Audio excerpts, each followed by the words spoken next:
Diba? Sana kumalat na po. Yeah.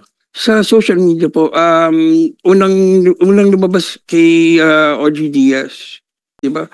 Teka, paano nalaman ni OG Diaz? Ay, hindi ko po alam. Did you talk to him? No po. You haven't talked to him kasi I talked to him since sa social media mukhang detalyado yung mga... Ay, pero hindi po sa amin galing talaga eh.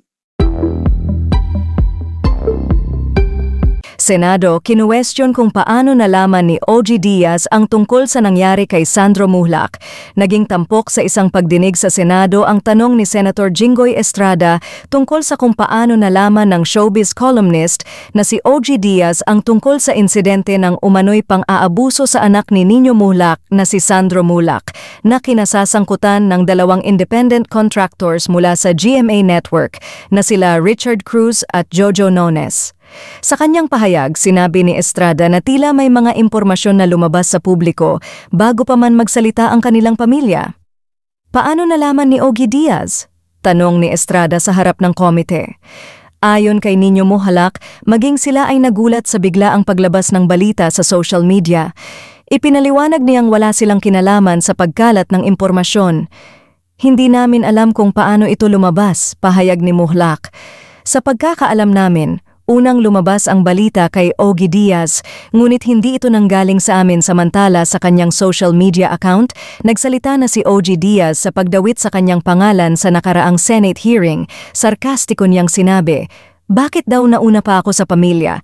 Tapos pag nahuli naman kami sa balita, late na ako, saan ko ilalagay ang sarili ko, hahaha." Patuloy ang investigasyon ng Senado kaugnay sa umano'y pang-aabuso sa anak ng dating child star na si Nino Muhlach na si Sandro. Sir Nino Muhlach, may tanong lang po kami. Nung kayo po ay nakapag-desisyon na magpunta sa NBI at magsagawa ng reklamo, paano niyo po isinagawa ito? Meron din po ba kayong kasamang abogado na nung kayo po ay nagpunta na sa NBI? Senator, thank you for the question. Nung una nga, kasi nga, ako talaga nung sinabi sa akin ng anak ko, hindi ako makapaniwala na nangyari. Kasi tulad na sabi ko, sobrang taas ng respeto ko kay Jojo. Sir Nino, wag lang po nyo kumprontahin sa chairman lang po. Kasi nasabi ko lang na hindi ako makapaniwala doon sa nangyari kasi nga kasi katrabaho ko, nilirespeto ko. So yun, so talagang hindi ko alam kung anong gagawin talaga noong una. So ang naisip namin gawin was go to Senator Bong Revilla at si Senator Bong naman yung nagsabi na if we want to go to the NBI, we can go to the NBI. Pero dahil nga, syempre, ako bilang magulang, gusto ko protektahan muna sana yung anak ko. Ayoko sana may makaalam. So we went through the channel. We went to Miss Annette Gozon. We were trying to fix it internally. Pero I didn't know how to do it internally pero magsasapa pa rin kami ng kaso. Di po ba? Mr. Chair, yun nga po. If I may interrupt. Sige po, nalaman ng media yung nangyari. Po? Paano nalaman ng media? Ay, hindi ko po alam siya. Sino nagkalat? Hindi ko po alam. Hindi ko po talaga alam. So when bigla na lang po pumuntok eh. First knew about it na kumalat na sa media. Saan mo nabalitaan? Sa social media? Sa radyo ba? Sana kumalat na po. Yeah. Sa social media po, unang lumabas kay OG Diaz. Sige, continue. Yan po. I'll continue. I didn't know how to do it na ayusin namin internally pero still magsasampa pa rin ako ng kaso kasi I knew na once na mag-file kami ng kaso, talagang puputok na sa media. Hindi maiwasan hindi puputok sa media, di ba? Teka, paano nalaman ni OG Diaz? Ay, hindi ko po alam. Did you talk to him? No po. You haven't talked to him kasi... I talked to him since sa social media mukhang detalyado yung mga... Ay, pero hindi po sa amin galing talaga eh. But there were... nakausap niya yung anak mo? We have other witnesses. Kasi I don't know kung paano nag-leak talaga. Ayun po. And then, so it took 10 days bago namin na-file kasi nga po, nagkita kami ni Annette Gozon at hinarap niya sa akin yung dalawa dun sa bahay ni Miss Annette Gozon. And nag-apologize sila sa akin. They apologize for what? Sen, saktong pagkasabi nila, sorry talaga niya. Umiiyak sila. Ito ay- Assuming Ito po, sila Sen, talaga, apologize. Let's just go straight to the point. talaga sinasabi ko po What ito. did they apologize for? Ang exact Did they do words nila, something they were untoward? crying and they apologized. Ang sabi nila, sorry talaga, sorry ninyo, ganun. Kasi akala namin okay lang. Oh, what do you mean? Yeah, they were sorry for what? What did they For do? what they did. What did they do? Did they admit it to you that they did something untoward? When they said sorry, syempre naintindihan ko kung yung kwento ng anak ko, Yun na yun. yun, di ba? Alright. And then they said, akala daw nila okay lang. Hmm. Clearly, Akala said, nila consensual. yes, yan. Hmm. But clearly, kung okay lang, di wala kami rito sana ngayon. Diba? At saka hindi sana nag-iiyak yung anak ko. Hmm.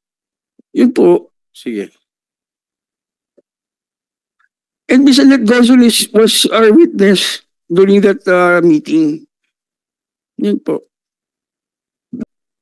I'm doing this just to kasi na-insulto talaga ako nung sinabi nilang sa media na si Sandro yung una nag-text eh. That's why I'm doing this for my son. And for all the others na dumaan sa ganitong sitwasyon na walang kakayahang lumaban.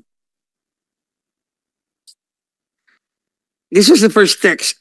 At 3:59 a.m. Hi Sandro, saw you kanina. Didn't get to say hi. Nakauwi ka na? That was from That Jojo. is 3:59 a.m. Yes po. What day? And then sumagot si Sa anong Sandro. araw yun? 20 po yung August?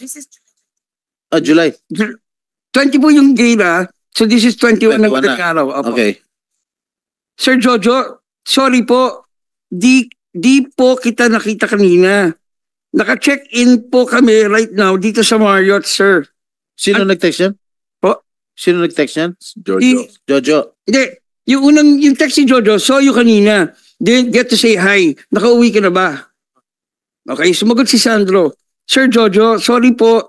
Hindi po kita nakita kanina. Naka-check-in po kami right now sa Marriott, sir. Yun yung sagot ni Sandro. Opo. Hope to see you soonest, Sir Jojo.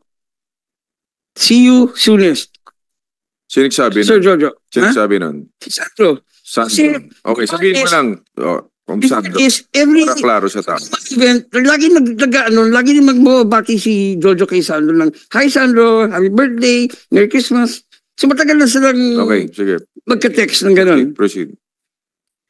And then, nag-text ulit si Jojo. What time? Po? What time? Wala. Basta magkakasunod to na text. Sige. Okay. Enjoy. Still partying? Sino kasama mo? Text si Jojo. Text si Jojo. Kumakain lang po right now. Kasama ko po friends ko. Sila Miss Nate and Elijah Alejo. Si Sandro yan. Si Sandro yung nag-text. So sabi ni Jojo, be safe. Okay? Tapos sumagot ulit si Alonzo, si Sandro ng, thank you Sir Jojo. Hope to work with you. Hope to work with you again. See you soon po. Okay? Tapos, nag-text si Jojo. Nabitin ako sa inom. Ha ha ha ha. Sabi ni Jojo. Tapos sumagot si Sandro ng, ako nga din po eh. Tapos sumagot ulit si Jojo. Yes, soon, cast kita. Yung reply niya was dun sa text ni Sandro na, thank you Sir Jojo, hope to work with you. See you soon po. So, siguro, misa kasi may mga messages na papasok late na eh. So, ito yung sagot naman ni, nauna yung nabitin ako sa inom, Kesa ron sa yes soon, ikakas kita, nagdidirect ako now. Sabi ni Jojo. Wow, sir. Looking forward to that too. Oh, tapos sumagot ulit si Jojo. Gusto mo ba? We have some alcohol here in the room. We can order some more. Saan po kayo, sir? Sabi ni Sandro. Belmont Hotel. Katabi lang ng Marriott's.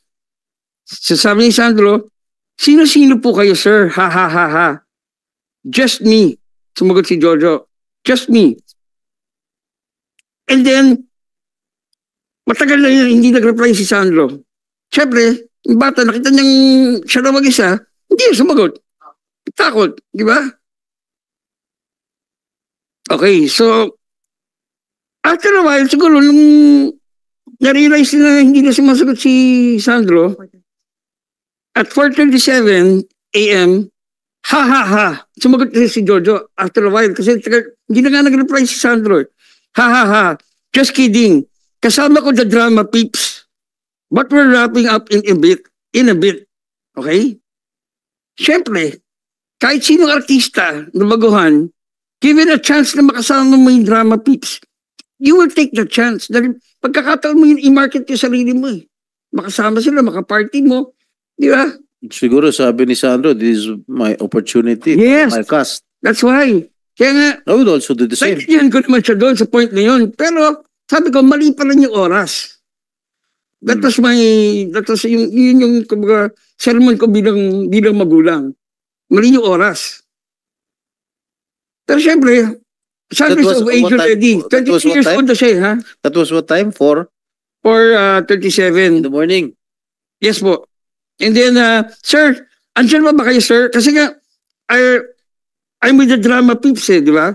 So sabi ni Sandro, andyan ba kayo, sir? Baka po pwede dumaan saglit.